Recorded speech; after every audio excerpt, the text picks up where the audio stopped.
Mansfeld, and I grew up on this farm. My grandfather bought this farm in 1947, and we were all lucky enough to grow up here. And it's been a horse farm since the earliest years, so we grew up riding. And in those days, there were fewer distractions. There were no organized sports or things you do on your phone, or there was really only riding. And every member of the family did it. My grandfather was riding well into his 70s and 80s, and there's a picture of him somewhere that Rudy and I were just looking at.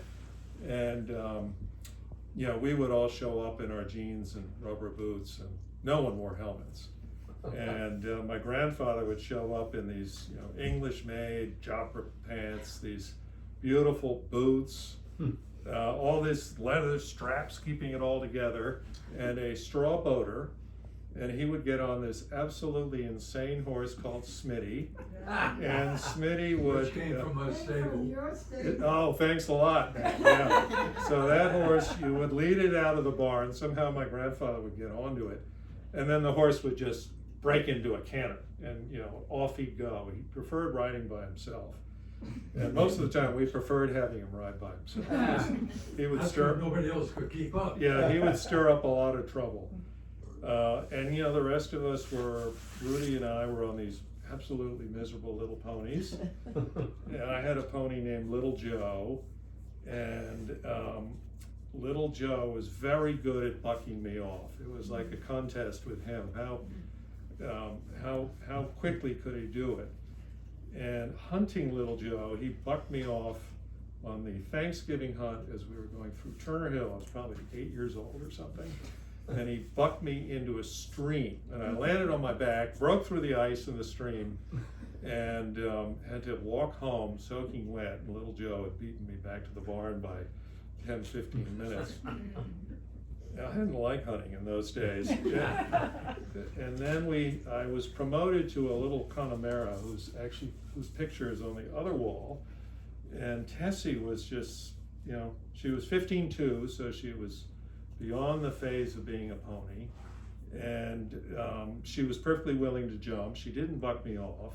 She was a wonderful little horse, and we got her from the Mosleys. And I'm not sure why they didn't want her anymore, because Elsa Mosley was my age.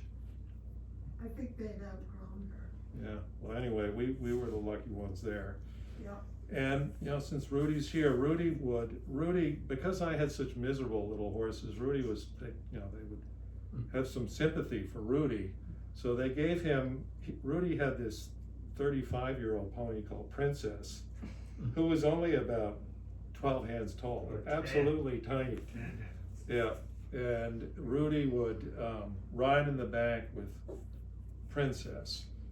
And we're going along, and we're having a perfectly nice ride, and all of a sudden we hear these noises like Rudy's being strangled.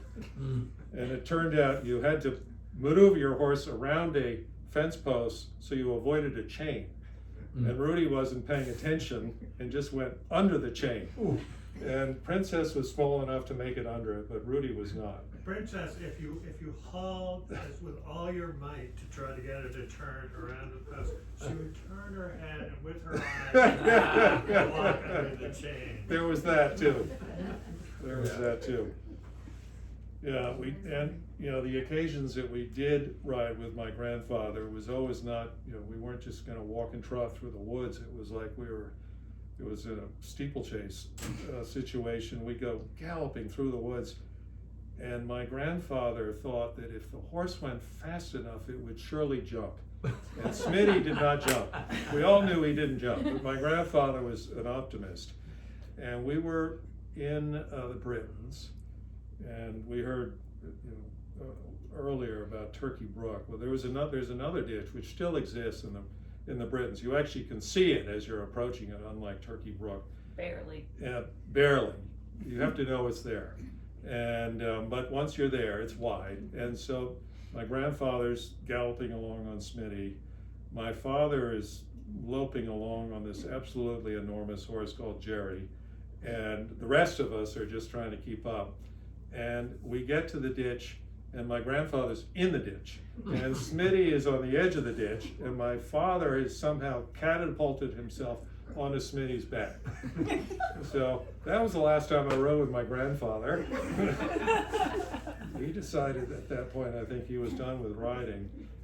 And you know, starting in 1980, I really did a lot less riding. I would only come home for the Thanksgiving hunt, which was tremendous fun. And by the time I was doing that, I was, whatever it was, 14, 15 years old. I'd been away at boarding school. And I had been promoted to my mother's horse, Buddy. And Buddy was, you know, when my mom was hunting, Buddy was, there was a lot of motion with Buddy. His head was up and down, and there was a lot of jigging. And I remember being with Buddy, with my mother on Buddy, and somehow my mother's head or nose and Buddy's mane came into contact. She had this blood pouring down her face. Not the first time you broke your nose, I think. So Buddy got to be mine, and turned out he was wonderful. I loved riding that horse. He was about 16.2. He was a thoroughbred. It was you know, I've loved thoroughbreds ever since. He was a very handsome horse, very athletic. And my father was hunting Jerry, and Jerry was 18.2, just this. He could have been in a, you know, movie about, you know, the Scots fighting the Brits or something. He was just enormous. And my father was a very big, strong man, and he was constantly riding him at the shortest possible range. So there was foam and all this panting, and if Jerry came up behind you, you'd be riding along, and Jerry's head would be about here. So my job was to ride in front of my father to absorb Jerry's enthusiasm, which was fine. Buddy was great. So I really, so that was, you know, there was about a 15-year gap in my riding program, and lived in New York and Europe and Asia, and I came back in '95, and the hunt was very active. Russell was the master, lots of people hunting. Somehow Russell was also the huntsman, and you know, there were the hunt these days is, especially with Sam as our huntsman, there's a much more controlled element. With Russell, there was usually an element of unpredictability, and he didn't get a lot of help, that's for sure, because he had a group of people that would whip for him. So I would whip for him, Randy Eyre would whip for him, Ollie Woolcott would whip for him, Nat would whip for him. When Nat was there, things were working very well. When I was whipping, it didn't pay him to say that. Yeah, it was. The horse I was on was very good, but he didn't like to be by himself. So going to chase a hound was a difficult thing. I couldn't understand what Russell was telling me to do. He was speaking with marbles in his mouth all the time. And I didn't know the names of any of the hounds, so I was just worse than useless with the whipping activity. But those were fun years with Russell. My dad was still hunting, and by then we had Winston, and my father was hunting Winston. Winston was a very, very good horse, and I was hunting Winston's half-brother. And Winston's half-brother, Livius, was really a terrible horse. He was magnificent to look at. There's a painting of him somewhere. Actually, I have the painting of it up in Maine. He was majestic. He was big. He was about 18 hands, but he had some weaknesses. He was prone to, as you're riding along, no matter what speed you were, putting on the brakes on his own initiative and turning quickly. And Patrick Keogh has a funny story about how he was riding Livius, and Livius just decided that, you know, he had to take a different trail, and Patrick was in the air. He could turn right out from under you, which was a little tough hunting him. He didn't like to stop either, so we were at the end of a hunt. We were 3 hours into this hunt, and we're coming up off of Winthrop Street into the park, over those Escas, over the stone wall by Grant's house, then around over the Escas, and Livius is trying to run over everyone in front of him. So I brace myself like this, and I'm just trying to stop this horse. And the next thing I knew, the bit was flying by my ear, the bridle had broken, and Livius was like in his element. That was the end of the hunt. And there was another time on Livius when we were hunting.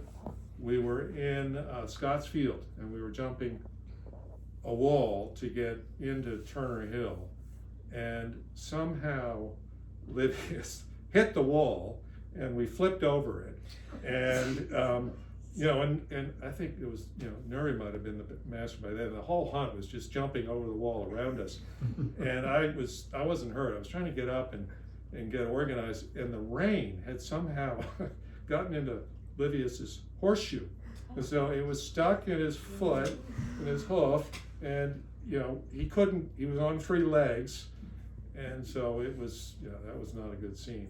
But he was fine and I was fine. But I decided Livius was not the best hunt horse for me, and eventually I got given Winston, which was much better. And Dougie was telling these stories. The hunter trials in those days was a pretty serious thing, and you know, people riding multiple horses, and Russell competing, and Don competing, and Bob Johnson competing, and Fifi and Diane Johnson, and I would ride with Winston in those competitions, and Winston was pretty darn good. We were never winning it, but we were usually top 3. Well, we were usually 3rd. But he was good. If you could get him into the first fence, these Holstein horses are not very bold. If you could get him over the first fence, he would do every fence after that to get back home. He was very big springs on that horse. So the hunting, and then, you know, eventually I had 4 children, and I was trying to get them to ride with me, and they weren't all that interested in hunting. And so my wife had the bright idea of, you know, let's see if they'll play polo. So we signed up for a polo clinic, and this would have been 05 or 06. They were 8 and 10 years old, and the middle 2 boys in particular, and they had been, they didn't do the riding the way we did the riding. You know, their weekends were just so ridiculously scheduled with soccer and lacrosse and all these crazy team sports and activities. So they could ride, but they, you know, it was a different game when they got onto these polo ponies. So they played lacrosse, and they played these team sports. So they get on a polo pony, and they're told to chase a ball, and they learn that they can ride their horse into their brother's horse, and they absolutely loved it. And these polo ponies are such great animals. They are, you know, you get a good polo pony, you can do anything with these little ponies. And so that just, they were hooked on riding after that. And we started with 2 polo ponies. We had Willow and then Ivanhoe. And then within 5 years, I think we had 10 horses, and I was the captain of the polo at Myopia. And I don't know how I got talked into that. But it was a 10-year run. And, you know, like anything in life, you have to get a good team. And, you know, it took me a little while to get the manager thing sorted out, but I got Sissy as a manager in year 2. And Sissy Snow was fantastic. And the polo at that time, so this would have been, you know, 2012. It was a small group of people, and a long history in the sport. But it was a group of people. There was no, there wasn't a lot of growth in that demographic, and so the scene at Myopia was just shrinking and shrinking. And the approach toward recruiting new people into the sport, there was no approach. And you know, with Sissy's engagement, I mean, she was just this amazing coach and deep experience in polo and managing polo programs. We opened it up to new people, and we created this coaching league, and we gave people instruction, and we encouraged them to buy 1 horse, and then if things were going well, they'd buy 2 horses. And then we kind of changed the attitude at Myopia, and we had them playing on the main fields, And we were able to grow the coaching league. We had 40 people or so doing it at that level after about 5 years. And, you know, Don he was the master of the hunt, and I was doing this polo thing, so it seemed a lot at the myopia executive meetings. And he would always tell me, Dougie, you got to go travel to all these places and play in these tournaments. Well, first of all, I had a job. I had 4 small children, so I was not going to do any more traveling related to my weekend activities. I would have gotten divorced. But that wasn't the market here in Hamilton. The market was really bringing people. We have so many people that ride, and the opportunity was to bring them into polo. So we did do that, and having more people coming into at the novice level created an opportunity to have more people playing in the tournaments. And the tournament thing was totally disorganized, and it was the same kind of 4 teams playing each other year after year, and it got to be very intense. And by getting referees and bringing some order to these games, we were able to kind of improve the dynamic so that more teams would come in and more pros would come. And, you know, there was a small revival in that activity. It's the polo. I don't want to get into a big digression about the challenges with polo in America these days, but you know, one of the dynamics is that for young American players, it's very hard to make a living. And with our teams, the Black Oak teams, we really tried to encourage the American players. There were Argentines that were fantastic players and added a lot to myopia. But they would come and they would play and they would leave, and we were trying to build a group of Americans that would you know, be more committed to the community. And we had Nick Snell as a pro for many years. He was excellent. He also managed the program for a couple of years.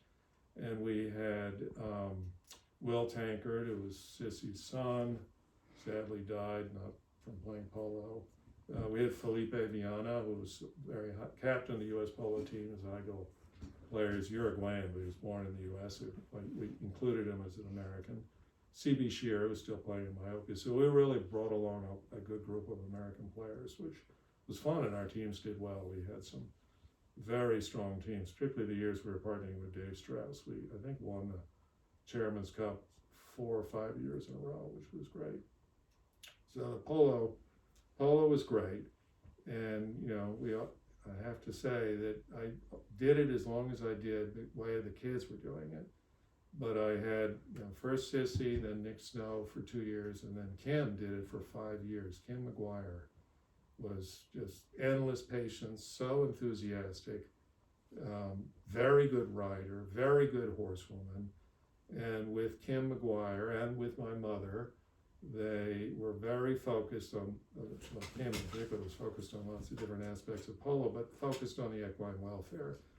And with Kim and Brian Parrott and my mother and the small group, they wrote the standards for polo pony care and rules related to horses and how they're played in these games, and those standards were eventually adopted by the USPA. So that was, you know, so the polo, we had a good run doing that. And, you know, meanwhile, the hunt is going along.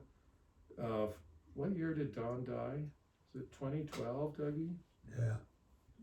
So, you know. Day after leap year. Yeah. He dies every 4 years. Yeah. Day after leap year. They had the priest down there. They had the priest down there on the 28th. Wow. Judy held it over to the 29th. I'm not allowed.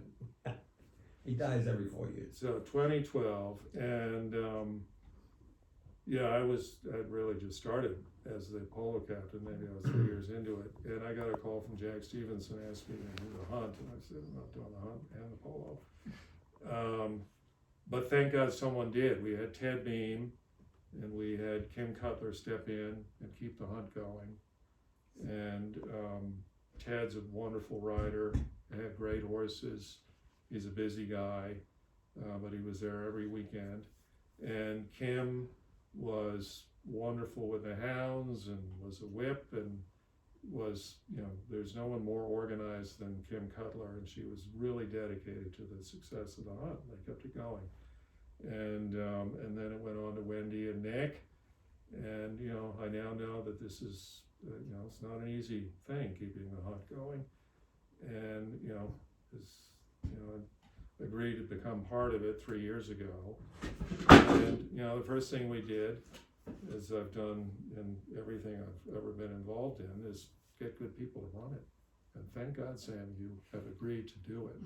Because with Sam, she's an amazing horsewoman. She's been great with the hounds. She knows so many people in the community. She's, an extremely high-functioning executive. It's really been, it couldn't work without Sam. So Sam has been amazing. And Wendy and Olaf are great team members. I think a lot of the love falls on Wendy and Mary Milgram, but we have a really good team doing this now. And we have to think about how we move the hunt forward. And the hunt, the last 2 years with Sam as the huntsman have been great. I'll let Wendy tell the story about the cows breaking out of the corral at Appleton Farms and chasing us around at the joint meet. And we've had some episodes with some horses doing the usual thing in the hunt field. But by and large, we are trying to make it safer and more welcoming. And, like polo, I think the growth for this activity is going to be encouraging people to try it. And we need to have, and we are trying to do this, leadership in the hilltopping field. And that, we're doing better with that. You can never predict who's actually going to show up and hunt. But we are, I think, making strides there. And we've got a good group. I mean, the first year we were, we had some participation issues, and we always have challenges with the landowners. The tradition, Dougie was talking about this, the traditions and the ownership, the land has become so fragmented. We're dealing with over 400 different landowners. Yep. And the traditions have changed. And, the result of that is that we're intensively using a small number of properties, the Winthrops and Bradley Palmer, and thank goodness we're back in Appleton and Meredith Farm and Topsfield, Tim Collins. So we are, we're leaning pretty hard on the small number of landowners, and thank goodness they've been very supportive. And we're trying to open up new areas. We've opened up Cranes Beach, which has been great. And there's some other runs, maybe in West Newbury, we can figure that out, and Andover and so on. So, we don't want to be spread too thin, because it's not sustainable to continue to deal with 400 different landowners for kind of an event that happens once or twice a year in respect to some of them. So we got to sort that out. And related to that is, the first couple of years, I thought we got to double the number of people that are doing this. But doubling the number of people makes the first problem, the use of the land, more complicated. So I think last year we were running weekday hunts at 10 to 12 people, and we had the average Saturday hunt at 25 to 35 people, and the big meets, the joint meet, the landowners picnic, the Thanksgiving hunt are 60 to 80 people. I think we're really stabilizing at a good level of participation. And we just have to keep working on the basics, keeping it safe, making it fun, and keeping the staff happy, keeping the hound pack healthy. So Nat, I don't think I've repeated too many things you would cover in your talks. So you'll find out. Tell us about your hunting experience outside of the U.S. All right, some of that. So in the years when I was only hunting sporadically, Don was the master, and he would organize groups to go south. And some years I did that. I did it twice, and I was renting horses, so I'd show up and ride whatever horse I could get my hands on. That wasn't as much fun as actually bringing a horse. Mm-hmm. We had a horse, Austin. And Austin was wonderful. There are pictures of him. He's the one jumping over the coop over there, the chestnut horse with the big blaze. And Austin Powers. He was a great athlete, and I was sent down to Virginia to try that horse, and And he's about 16.3. He's got some, he's a big horse, but he was short.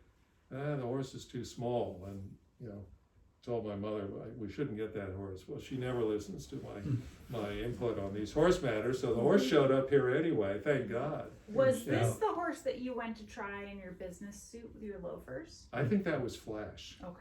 Yeah, who's here as well. He is also. Yeah. But that's the story your mother loves. Yeah, I did show up in my suit. I hadn't really kind of prepared for the riding part of the trip to Washington, D.C. Tried Flash. He was 18.2. He was big. And he was a great horse. And but Austin was very good at the hunter trials. Yeah, after I figured out that there are actually 2 layers there's the herd cup, and if Don is riding, he's going to ride in the herd cup, and he's likely to win that. Turns out there's the field division, and you can ride in the field division, and you're not competing against Don Little. It's basically the same fences. You can skip the flat part. So Austin and I entered that division, and I think we won it 6 years in a row. He was a very good horse. And Don would always give me a hard time and say, you got to ride in the herd cup. And I said, well, I don't want to do the dressage and wait around and lose to you and Andy. But so I took Austin, you were involved in this, Dougie, Don and Tom Everts and Nick White was there. I think the 4 of us went down, hunted in Middleburg, hunted in Green Spring, Maryland, went to Unionville. The hunt that day was canceled. But Don was riding his own great horses. And at that point we were, Don was, I don't know, in his mid-70s or so by then. It was like one of us had to ride with Don to make sure that he and his horse stayed united. And we were, bombing along on the chase. And I look over and I see Tom Everts, and I say, Tom, what the hell are you doing? You're supposed to be riding with Don. And he said, no, you're meant to be riding with Don. The next thing we know, Don is not united with his horse. Don's horse comes charging by us without the rider. Fortunately, Don was all right. But I hunted in France. So Bob Carroll was a long-time myopia. He's still on our hunt committee, hunted with us for decades. And Bob and his wife have a place in France and had always invited us over to hunt in France. And so finally I was doing something else in France. I brought my hunting kit and connected. Bob picked me up in Paris. Anne was with me, and we went down to his place south of France, and he found a horse for me. And it was a beautiful mid-November Saturday, and we show up, and I'm in my black coat and tan breeches, and everyone else is wearing these amazing blue coats, all these buttons, horns, yellow breeches, and drinking wine and eating cheese. It's 11 in the morning, and the hounds are there, and the hounds are kind of released from the truck, and the hounds are twice as big as English hounds. They're enormous, amazing creatures, dark tan, really athletic, and there were about 50 of them, 25 couples. Sam, that's in that magazine I just gave you. It's all there. And I mean, it's tradition, hundreds and hundreds of years. We started this manoir. We get on our horses. The hounds have totally separated. The pack isn't kept together. And the objective for the first hour of the hunt is figure out where the heck they've gone. So you are trying to find someone in the hunt field that knows how it works in the countryside. And one of the hounds will pick up a stag, and the stag, and that hound will lock onto that stag and then start barking, giving tongue. And the rest of the hounds hear it, and the hound pack comes back together. And then if most of the field, not everyone figures it out, also finds the hound pack. And we're on trotters, which is exhausting, especially if the saddle's too small. And we started it a little before noon, and the hunt didn't end till 5:30 or 6, so it's 5.5 hours. You're trotting. You're in the woods. You're not going over little fences over kind of the course. You are you're bushwhacking your way through the woods on this horse that's been trotting for 4 hours. But it was an amazing experience. It ended in the dark, and at the end of the hunt ends, and we're near a chapel, and there's a priest, and all these people are blowing horns, and they have this huge bonfire, and it's all wonderfully ceremonial and blessings, and they come over with these two bloody front legs from the stag, and it's pretty barbaric, and they it's an honor to receive one of these PA, and I was thinking, well, gosh, I'm gonna get I'm gonna get the shin bone to this calf. What am I gonna do with it? And they give it to my wife, Ann. So she was actually the better sport putting up with all that. Yeah, so that was great. I don't need to do that one again. And then I did go hunting in England a couple of years after that. By then they had banned fox hunting. And through Eric Smiley, I had connected with a guy named Mike Tucker. And Mike Tucker is legendary in the eventing world in England. He's the announcer at badminton, and he's got a beautiful farm there, and his wife was the coach of the English 3-day eventing team. There's all this sort of stuff going on. And so we stayed with the Tuckers, which was great fun. Mike Tucker sadly died, but he found a horse for me. And we were hunting at badminton, the Beaufort Hunt, which is one of the better hunts in England. And beautiful, smaller, but beautiful hounds. The whole thing was great, but it was so disrupted by all the protesters, and really aggressively. We're not actually meant to be fox hunting, but the protesters are there nonetheless, and we're crossing a road, and it started raining, and these people are trying to pull us off our horses. So very beautiful countryside, interesting to see, but definitely not the best day hunting.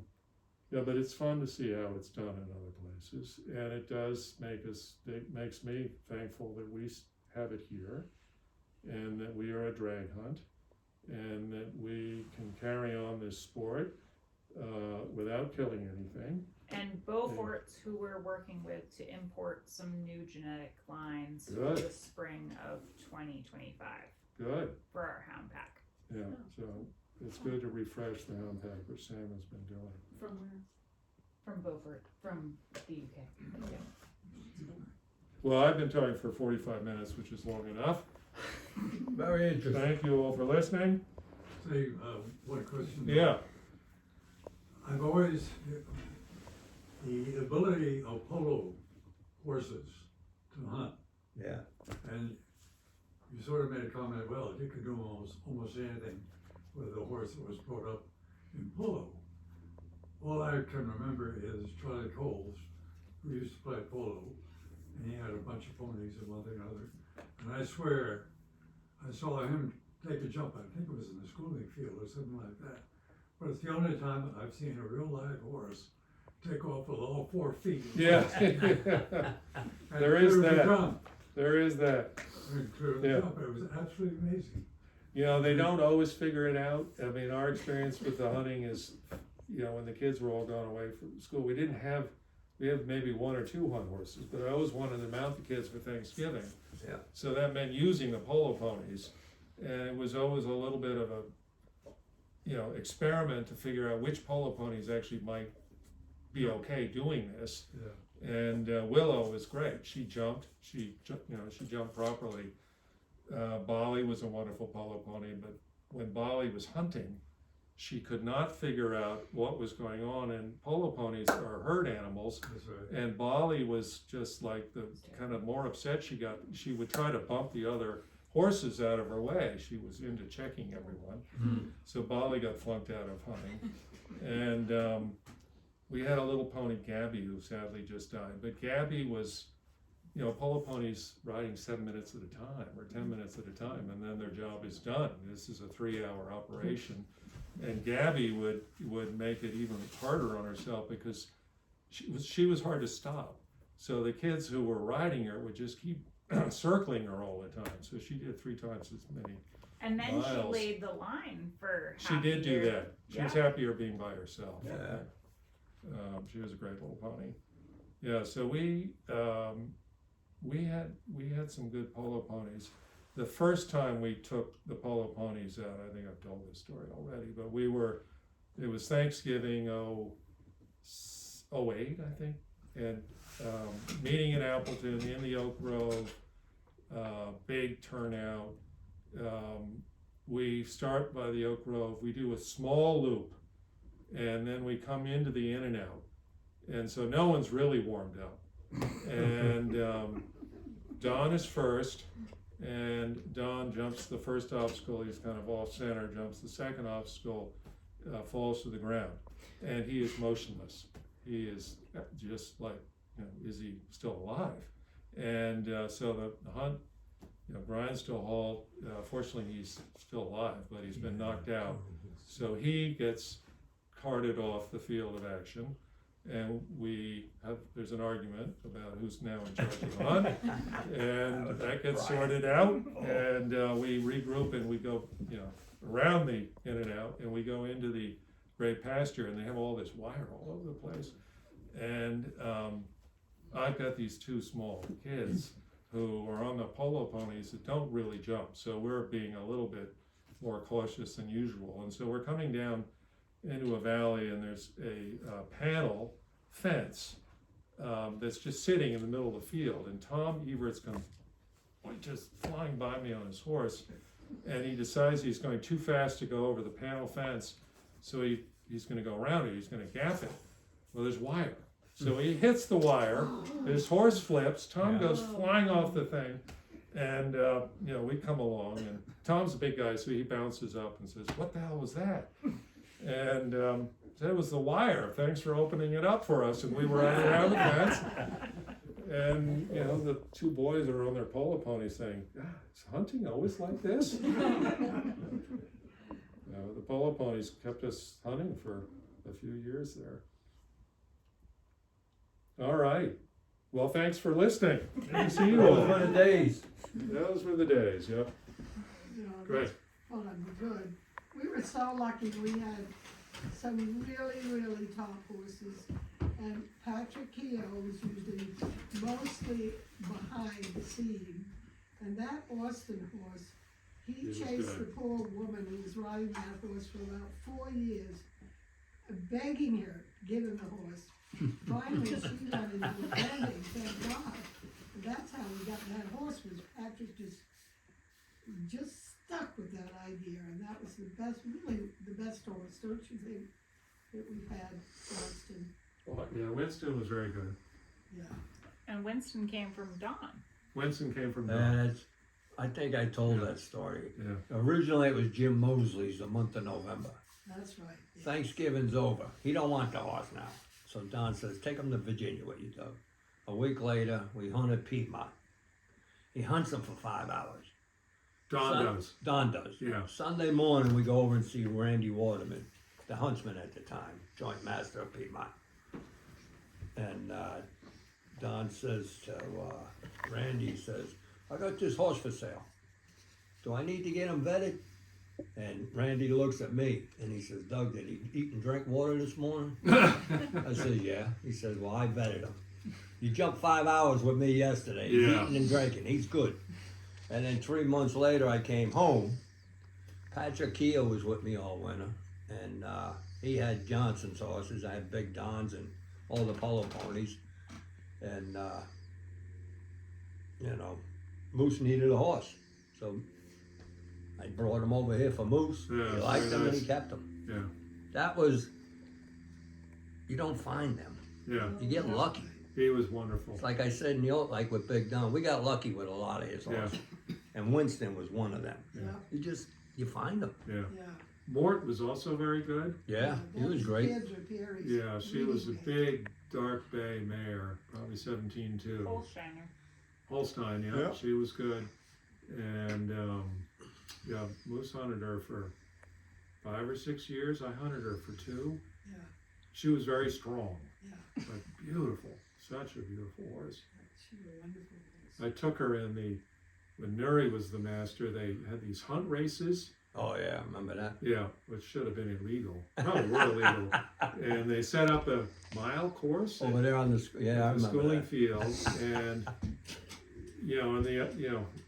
hunting, you're not meant to be racing, you know. So anyway, you get into this chute, you're between these kind of snow fences, and someone shouts go, and, That's how it was. and it was like, it was wide enough for 2 horses, and there were 4 horses, so we're just charging around the track, and all these people would come to watch, because they wanted to see who was going to kill themselves. And That was a good day. and Mort was, by then she was like 17 or 18. She had been She was semi-retired. retired. And I legged her up and put her in this race. She had a huge heart. And for almost the entire course, she was leading. And the first year we were coming into the finish, and this little terrier gets under the fence and into the course. And as we're running down, the terrier's running back and forth trying to figure out how to get out of there. So we had to put the brakes on.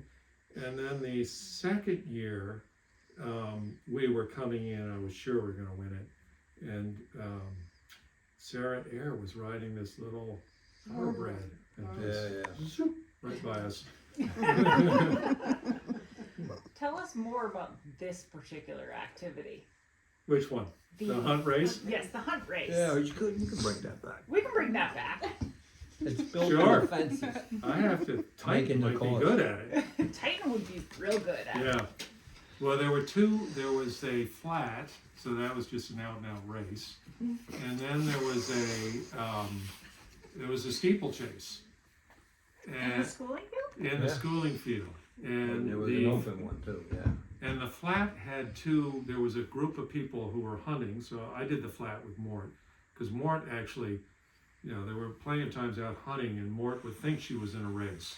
And she would jump when the other horse was jumping, which was not necessarily lined up with a fence. So I said, okay, in this event, she can do her thing and just run.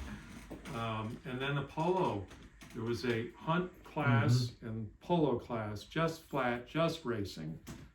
Also not good for polo ponies. The polo ponies aren't meant to be racing. And then there was the steeplechase just for the hunting people. Yeah, there were accidents in that, but no one killed themselves, thank God. I'd love to see a hunter pace. My definition of a hunter pace is you can have as many fences and different levels as you like, but it's all cross country jumping over varied terrain, different kinds of fences. You can include water or not, and there's a timed section, so it's not all timed. So the competitive part. So we would have, for example, maybe 8 or 9 fences in one field, but still spread out for a cross-country gallop between. Yeah. And that would be timed. And then you'd come out of that section and continue on your way, but it's no longer timed.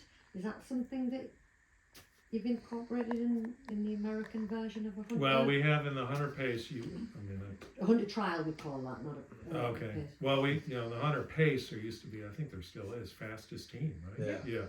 Somebody said so. Yeah, which I used to do with my dad, actually, more. Yeah, 100 trial is Yeah. like the judgment is different. Yeah. Yeah. On a pace. it's Yeah, the time. hunter trial was against a set time, but you were being judged, Yeah. The hunter trial, I think, is easier from a management perspective because you've just got one field to judge. You can see everything and it's timed in there, as long as you clear everything else. Yeah, ours are a little different. You're going through the woods, Yeah. so you had to have a judge or At 2 each at fence. each Each fence. fence. Yeah, it takes And there a were lot of like people. 20 Yeah. jumps, and then there was someone hiding in the woods and telling you to hold hard, and someone else, that was Nat's job. That was And there nice. And there was that gone away, and which You in could the later condense it, years they yeah. just put a sign up saying gone away, but in the old days it was like someone would jump out of the woods and tell you to go away. No, it's hold hard. Hold hard, yeah. Oh, Hold Yeah. hard is, Yeah. I almost put Don off the horse one time with it. Those were fun Yeah, things, him but on there the are horse. tons of volunteers, and no one's just into competing anymore. Did you ever do the steeplechase through Bradley Palmer? Only, well, hunting we went over it all the time, but not as a steeplechase Okay. event. Yeah, no, I didn't. The old days they did. Yeah, so In the old days, we had You flat had them over races. there. Flat races over there. I did do there's actually a picture over there in the corner. I did do the team thing. I did the 1 year, the picture that's over there is I'm riding Austin, that great horse, and I don't know who Don is on. I'll have to look at the picture, Dougie. Yeah. It's Don, It's Ted. The three of them. It's And then Don, Ted, and I remember that. That was- Chestnut, Colloredo. Yeah. Yeah, we won that. And that picture actually has been hangs in the liquor store in Hamilton. It's, 5x5 or something crazy. Yeah. But that would have been like 09 or That something. might have been Valley. Liquor store, and the Petty Motor Husband's store. Yeah, not anymore. And I did the team thing, that movie we saw the other day, where was it, Brackenside? I did it the following year with On Winston, who was that great big Holstein horse, John Ellis, and maybe Albert, I can't remember who our third team. It's on the cover of the newspaper the next day, the Salem Evening Times. Yeah. That was a good team. Yeah, the races, I mean, it'd be fun to do it. I think it's risky doing it over fences. If you're just doing the flat thing, it's not that difficult to set up. Could be a fun way to connect hunt and polo. Yes, yeah. Well, you saw, Sam, one of the early hunts this year where we were over at Groton House, and a small group decided they were Cavalry going to charge. do Yes. a gallop to the end of I don't know what they call it, the airstrip thing at Groton House, The hayfield. the hayfield to Highland Street. Hmm. And there were only 5 of them, and one of them fell off, and the other one injured her horse. So I'm not sure. I think it was 7. Yeah. I think it was 7 Yeah. and 5 returned. Yeah, I decided not to do it. I can't remember, but maybe because I was on Titan. I was on a borrowed horse. We had not purchased him. Yeah. Yes. So you Yeah. were using your discretion. I thought I'd get in trouble, either with you or my mother, if Yeah. I entered the race, so I didn't, yeah.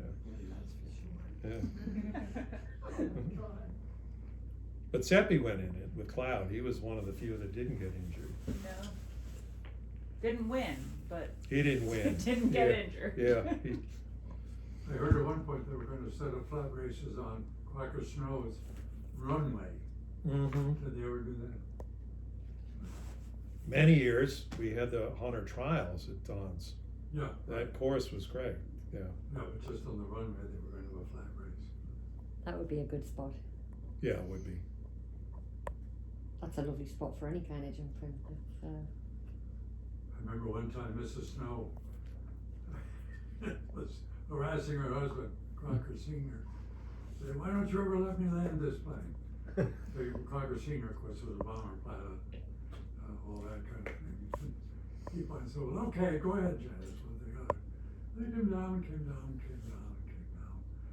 And all of a sudden, skidding along the grass, she had forgotten to put the wheels down. Oh, no. Oh, my God. Nobody was hurt, the Yeah. propeller was bent. Yeah. Other than that, Was he in the plane? yes. Well, he forgot to put the wheels down. Well, he wanted to see if she, Yeah, if she could do everything. yeah. Well, I Right. look forward to hearing Nat's stories. Yeah, Nat will be next great. week. Those are going to be pretty impressive. That will be great. And thank you, Franz, Thank you, for Franz. Thank you, your Franz. Welcome. Thank you, Franz. I would have loved to hear more Little Joe stories, but Little Joe, yeah. it would be nice, Franz, on that, perhaps if you had some, I don't know if you can borrow them from Myopia, but only that when I've been in there on the hunt dinners, there's a library of a sort with all the photographs and newspaper clippings of the horse history as well. Could we get to borrow those for Yeah, something like I mean, that? there is a room, where there's some, it's full of photographs, of- Yeah, which are, maybe we could arrange a day that, or a short amount of time that we all came and were able to peruse that stuff. yeah, I mean, I was actually thinking for these things, maybe doing it there. Of course, everyone has to get dressed up, which is a pain in the neck, but, yeah, but we should incorporate that. And Kim Cutler, it's the 150th anniversary of Myopia this year. wow. Is it? Not of the hunt, but of the club. Yeah. And they're doing all these celebrations. And Kim Cutler's been digging around in the archives and tracking things down. And amazingly, in 92 or 93, someone took boxes and boxes of old hunt pictures, and they used to have a log book and all this stuff for every hunt, and they gave it away. But luckily, they gave it to the Peabody Essex Museum, and they still have it. So she has gotten it back, or she's going through it. She's So archiving and digitizing Excellent. everything. So that's very good. When you and Susanna were talking, Neil Ayer called you, Junior, Called her. called you. He had stuff for you Yep. from Young Neil. father. Young Neil, Yeah. yeah. Young Neil, Oh, young Neil. You should Cool. talk to young Neil. Hill and I were talking about this 2 weeks ago. And he's got boxes of stuff. yeah, he called Susanna about it. He, maybe That's 2 just years ago, he gave fascinating. some albums to the club, but. might have And he been also all- was a major contributor to the Wenham Museum. Neil was. Neil and Holly Nice. for that, but it would be good to consolidate and protect all that. It would be. Memorabilia and all that thing on the air side of things, which I don't think a lot of people would Well, see. I have a basketball game to go to. And, you know,